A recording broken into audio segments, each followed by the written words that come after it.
Alrighty, so today I'm going to turn this random piece of rebar into one of these. So first thing first, get all of your PPE on, and then we got to clear all the rust off this bar. You want to try and get as much as you can with a wire wheel. That way you can make sure that the welds will stick good and you don't have any inclusions in the material. Alright, so I got all of that metal pretty well polished off. Get most of the rust off of there. Good to go. And then got a few different pieces. So if we take a look here, this one is going to be the vertical that goes on the outside right here. And then we're going to have to bend another piece to go around the light. So to get the bends into place, called a preform. I just take a lighter piece of metal that bends easier, and we bend it into shape. You can see this one kind of bend it in and get those preform shapes done. This is just the same material that's going to be used for the light guard here, which is just some bits harvested from a fence that I got a bunch of left over from that we cut up because it was not in use. But anyway, here is the preform that I made for the other side. You can see that this one is the opposite direction from that one, so it will fit on this light over here. And this process involves a bunch of measurement and a whole bunch of just little going back to the vise and bending it, but you want to make sure that you have the piece into a position where the hatch will still open and you make it longer than it needs to be, so it extends out a little bit further past. And so we can use that when we're heating up the other piece of metal and line it up with this piece as we go along, so that we get a nice matching piece to the other side of the taillight guards. Actually, before we get a little too far in here, let's talk a little bit about layout. So if I'm going to try and match it up to this piece here, I'm going to put where that little white mark is going to be my first bend. We'll leave a little bit extra on the end that's going to be cut off afterwards, so that we can make sure that we've got enough space for those bends. But we'll go ahead and make that first bend, and I'll show you how that's done, and then probably do the rest of them off camera or just on high speed.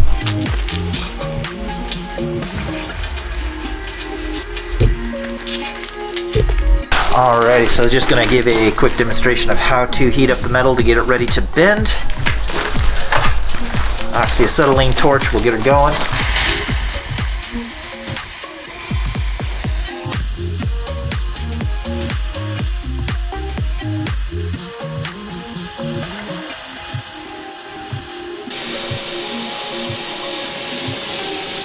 You can see it's nice and glowing red.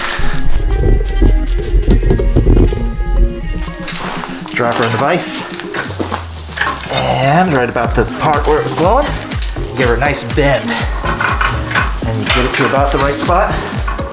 Line it up with your angle, make sure it's right. Let's go a little bit more. There we go. That was a little too much. Oh no, that's perfect. Dead on accurate. Line up with the spot right there, and you are good to go. And that would be your first bend. If you do not have access to an oxyacetylene torch, it can also be done with a MAP gas, just benzomatic propane. Show you kind of like the differences between the two. I'll do a bend with that just to kind of show you how long it takes, but I'll be using the oxy for most of my bends except for this one I'm going to do right now.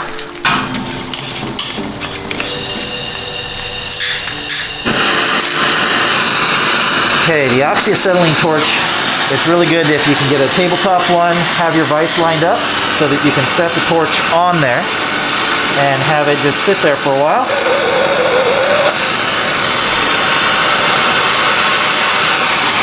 We'll just let that guy heat up for a little while, just so you can kind of see the difference of how long it took to oxyacetylene bend versus we're just doing on this scrap throwaway piece, a secondary bend right down here. So I'll throw a timer up on there just so you can see about how long it takes with propane compared to oxy.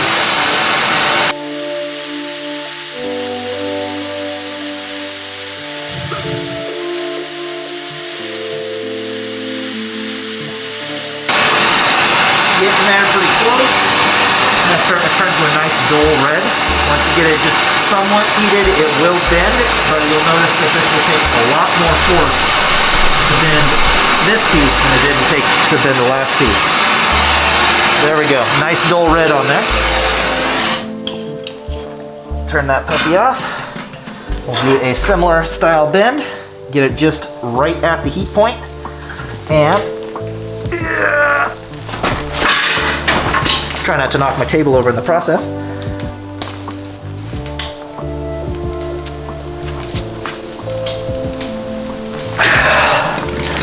There we go. So you can do it. Get a very similar bend. It takes a lot longer with the propane torch, but it is something that you can do. That's quite a bit of a money saver over the oxy torch. I'll go ahead and do the rest of those bends on matching it up to my preform as I go along. Throw it into high speed and enjoy the show.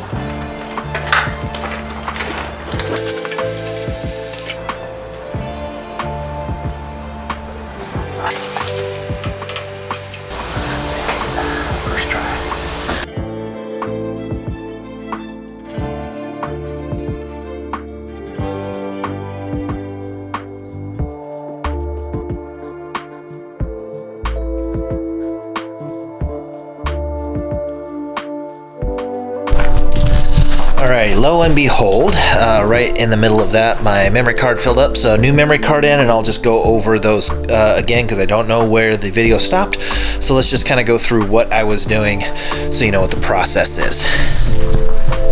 So, got the part all finished up here, and what you may have seen is that as I was going along, I would take the freeform and the soapstone, cut this off here, and lay the soapstone out and draw my angles in. So I know that that's my angle that I need to do. I would heat the part, bend it in the vise, and then I could lay it up to the preform outline and go along and go through and make each of the bends. So we had 1, 2, 3, 4, 5, and 6 bends. This last bend here lines up with the same angle of the first bend right there. Last bend is the same angle as the first bend because they are lined up. So this one here at the top does need a little bit of a correction. I'll go ahead and fix that off of camera, but it just needs to be bent down a little bit more in line. But the next step that we're going to be working on is going to be that part, which is this guy right here down the side. Now if you notice here, I have 3 support brackets on here with bolts going through them. So the first thing that we're going to want to do is actually line those up and drill the holes and tap them out so that they're ready to go, so that once we weld it in place, we're not going to be able to get back in there. So we're going to cut that piece of metal down. I got the vise right here. Got the line marked off right here so that we can cut it down to length to match up that other one. And then I will hold it up to the car, line up for the 3 holes that we're going to drill, and then we'll drill them. Okay, so I got this piece cut to length, and I will just line it up here, kind of eyeball it right now, and we will place a mark there, place a mark there, and have a mark right there. There we go. Let's go over to the drill press.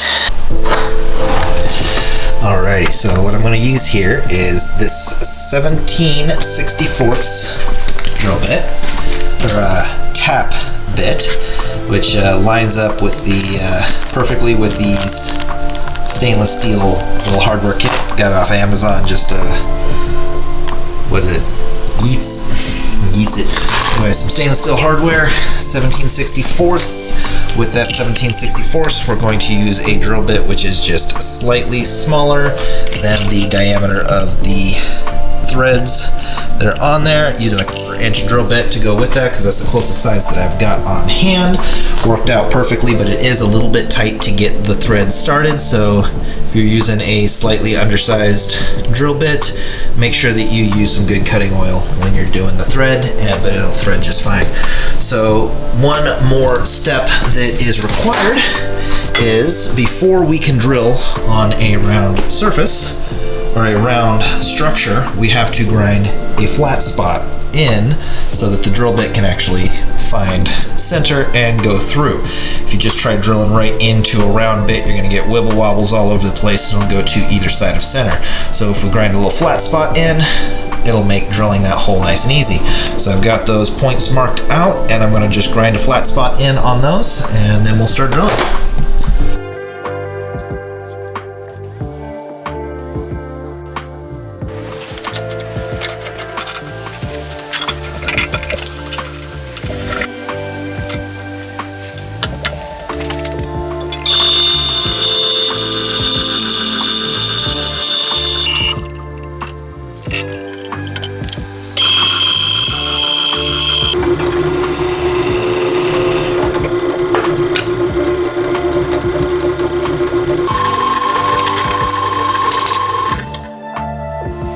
And we have a little bit of a mix-up there. So the vise slipped and the piece started twisting on me, going down in there. I believe I can salvage this one, but if not, we can just drill the hole a little bit lower and fill that with some weld. Make sure the vise is nice and tight. Put the drill bit in there to make sure that my hole is lined up. Now let's go all the rest of the way through. There we go. Good killer.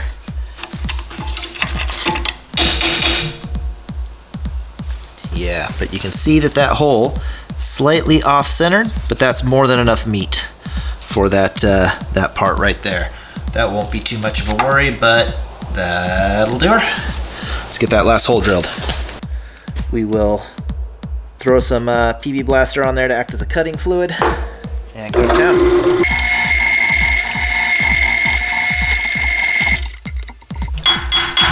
Boom. Nice clean hole. There we go. So let's get those tapped. If you don't have any tap magic, PB Blaster does the trick. Same as WD-40 will work just fine for you as well.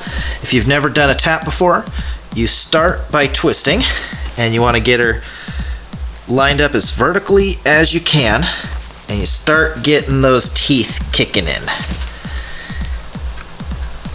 Once they start biting, you'll feel it kind of binding a little bit, and you go back to clear the chip. Twist a little until you feel this start to bind. Go back, clear the chip. And the first little bit here is widening the hole out, so there's a lot of resistance on this one. But we'll just go through and tap this guy out.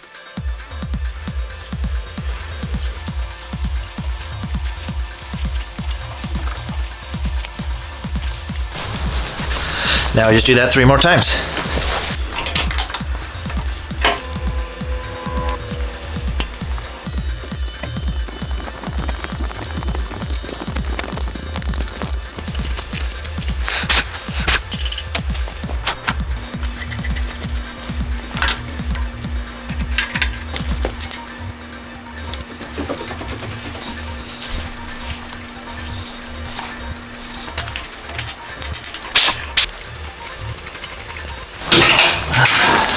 Alrighty then, I got those parts in and we are good to go, threaded nicely. So let's go back over the car and I'll show you a few more things. So right here, I've got 2 brackets in place that I've already built off camera. If you take a look right here and here, these are the stock placements for how you take the tail light off of the Xterra. These stock bolts are a bit shorter, and that's because if you look underneath this guy, 10 mil, there is a nice deep recessed pocket down in there, which that guy sits down into. But because I'm lifting up to put that bracket in there, I had to find a longer screw to go through so that it actually would make up for that loss in distance from the recessed well. There's plenty of space in there, and it doesn't hit the trunk lid by having it flush to the surface. So, but let's take a look at these guys a little bit closer. I'll show you what I did there. Alrighty, so we just have two pieces of metal, drilled a hole that the screw will go through, and these are stainless steel. I have no idea what size these are, so if anybody in the comment section has an Xterra and knows what the size these are, please comment. But they're just a coarse thread, what's it called? I believe a metal screw, but anyway, stainless steel. They go into a plastic shroud on a little plastic receptacle on the tail light housing, so that those screw through and go into that. Anyway, it's just a piece of metal. Measure out the distance between the plastic shroud and the so it'd be between the plastic shroud. So this sits right up against the sidewall of the shroud. Drill a hole, put it in a vise, and bend it over. Alright, so taking a look at these metals, they are, you can see that right, yeah, so 15 gauge steel or 0.070. For the brackets on the side, just cut out some strips of steel as well. These guys are about the same, 0.070. 15 gauge, they're a little bit narrower, 16, yeah, they're about 16, so 0.625. A little bit skinnier pieces of metal. Cut 3 of them, cut them long, so you got the top, middle, and bottom, as well as the top and bottom on those guys. And then we're going to basically, the idea is we'll drill a hole on these, mount them to the sidewall of the Xterra with a pop rivet, and then once we have the desired depth figured out, we will drill the other side, cut it down, and we'll have it all right.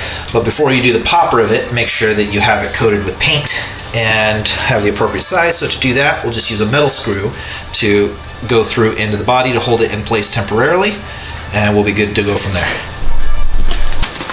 Alrighty, if you've never taken off a Nissan Xterra taillight before, it's pretty easy. There are those two 10mm screws on the inside here, but then this is a trim tool. Works really easy if you just get right behind here, give it a little bit of a firm pop. There are two little tabs right on either side here, which hold it into place, and it pops right out. And then we can pop the 3 light bulbs out. And that one fell down on the inside. There we go. And there we go. That's how you remove the taillight. Alright, one more pro tip here. Whenever you're working on a vehicle and you have a chance to, because you've taken a part off, make sure to get in there and clean all the grime off. Get it nice and spotless. Because it's going to be a while before you see that again. Alrighty, next order of business is to prep the taillight to weld around it so we don't melt anything into the taillight that we're trying to protect with some weld slag. So, get some blue painter's tape, always the weapon of choice, and coat the entire thing. Remember, this part doesn't need to be pretty because this is just a protective covering. So we'll get that pop back on there, and then we'll start lining things up. Alrighty, getting ready to do my first weld here. I'm going to get it tacked into place on the bottom here. And if you notice right here at the top, I've got a little bit of a gap. I know that that's the distance I need because I measured the other one. So I am going to have to push this one down after I get the bottom welded into place so that it is the same dimensions as the first one. So that'll just be under a little bit of tension, but under pressure it will pull right down into place. So let's get welding. Okay, this is just a flux core weld with 030 wire. So nothing fancy, no gas. Have the parts laid out. Let's lay a tack.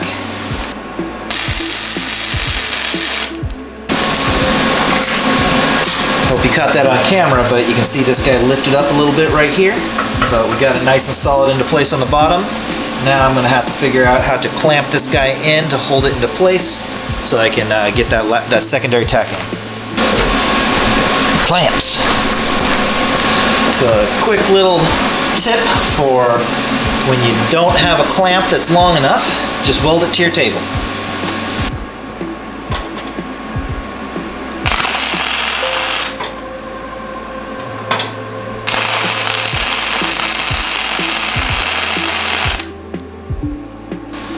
Go. Now the bar is nice and stationary.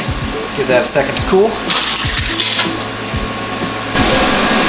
So what I'm doing here is I'm using the clamp on this screw that's going through the middle here to pull it down into position, and I can just put weight on the top with my hand to hold it down, and then I get my tack into place to hold it into its final position. And we'll check it, make sure all the measurements are right, and finalize that weld if it's looking good. We get the other piece over here and we line them up. We can see that the distance from the top to the bottom is identical. We've got our bolts all lined up and we've got her tacked into place. So now it's time to finish weld her up, and we'll go on to the next step. And as with most projects, as you're going along, you just start accumulating a bunch of stuff on your work surface that you need to clean up. So let's clear some space.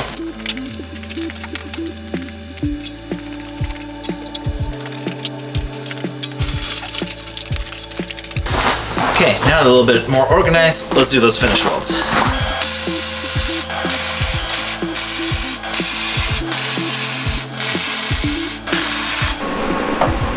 Alrighty, so we got the finish welds in place on there, and you probably didn't notice because I did it off camera, but I switched out my stainless for just same size but just some nickel coated what's it called, bolts to put through there so that as I was welding I wouldn't mess up the threads on either my finalized part or on the stainless steel bits as well, because those are a little bit more spendy. So this being flux core leaves a whole bunch of gunk all over the outside that we need to clean up with a wire brush, and then we need to trim off these last two little bits, and it's going to be looking pretty.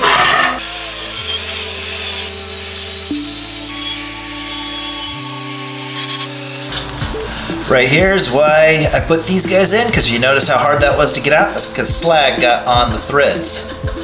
So that just saved me from having to get a different stainless steel.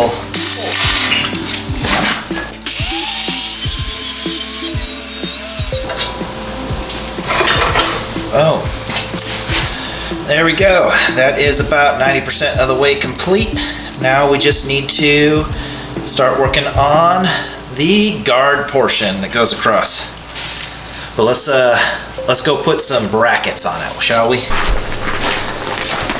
Alrighty, so to get that mirror image look on this guy, make sure it's not too hot still, but we're gonna line it up on this side here, and I will put a mark right above and below on the existing brackets on this side.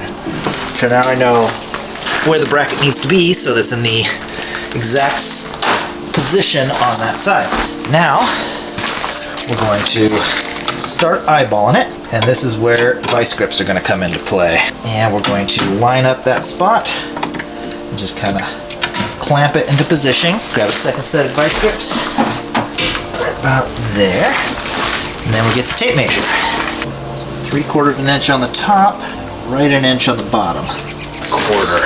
So we'll do same measurements on this side.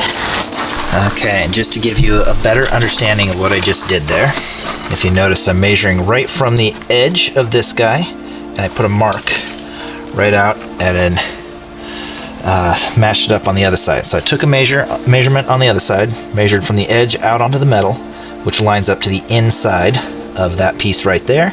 So that's where I know that the top piece is supposed to be to mirror image the other side. Do the same thing for the bottom, and we'll go from there. Alright, so let's do the bottom guy here. Put a mark on my tape measure of where the bottom needs to be. So I line up. I know that the inside edge needs to be right there for the bottom. Now we can slightly push it in just a little and have it lined right up, and we will hold it into place with vice grips. Now we need to measure the outside. Okay, so you can see the gap right in through here. I will go right off a point that I know matches on this side, which will be right at the bottom of there, and then I can use straight edge here to find out exactly where the inside is. The camera's kind of in the way, so I'm going to have to pull this off. I'll get a proper straight edge, draw my line on my tape measure, and then I know that at this point it needs to be X number of hash marks out there, and then I will do the same at the bottom down here, and then I can line up on the other side and measure top and bottom, and I'll show you what it looks like on the other side when it's done. Now we're on to the reason of why we put the tape over that guy. We're going to tack weld those two brackets into place while the vice grips are holding that piece where it needs to be, and then we can remove the whole part and finish up with the light housing off to get those tabs connected to the side on the outside.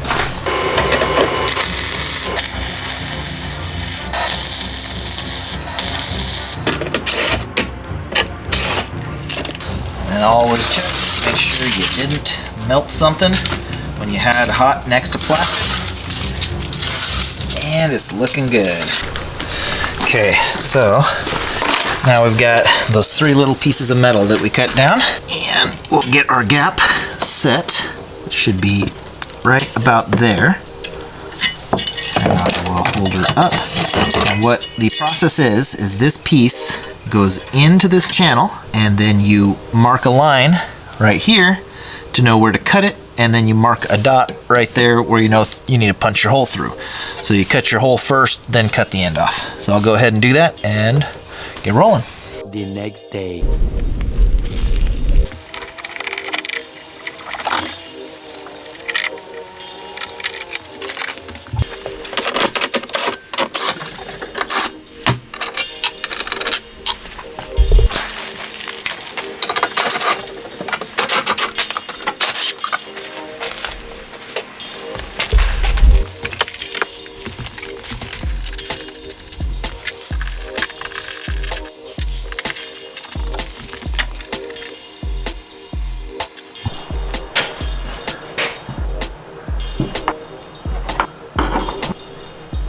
Alright, so now we need to replicate these guys right here, the little side mounting brackets. So we got the bottom, which actually needs a little bit of a curve to it. Middle, which is just straight, but if you notice, a little bit shorter. And then the top is a little bit longer than all three. And if we replicate those pieces, we should have a matching one on the other side.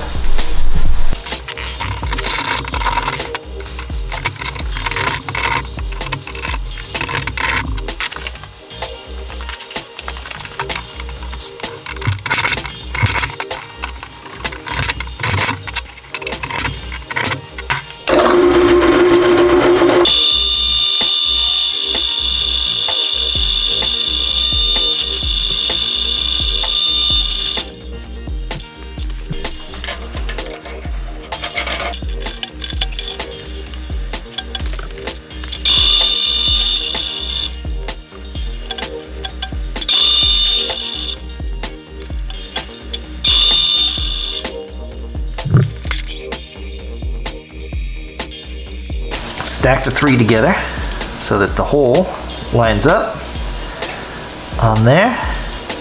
Pop her in the vise.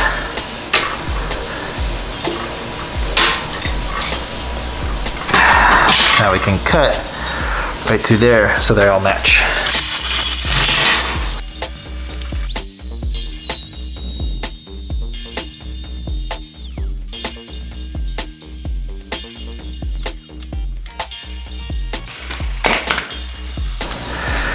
Middle bottom.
Not sure if you can see that little guy, but that shot right up past my glasses and stuck into my face.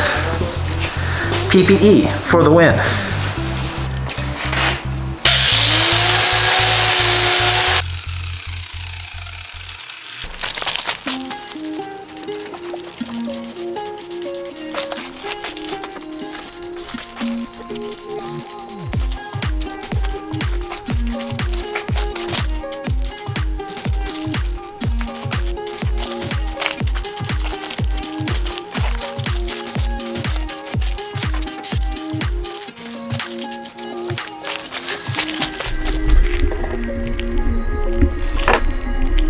Alrighty, and now comes a semi-permanent portion of this, where we take these little tabs and we're going to pop rivet them into place.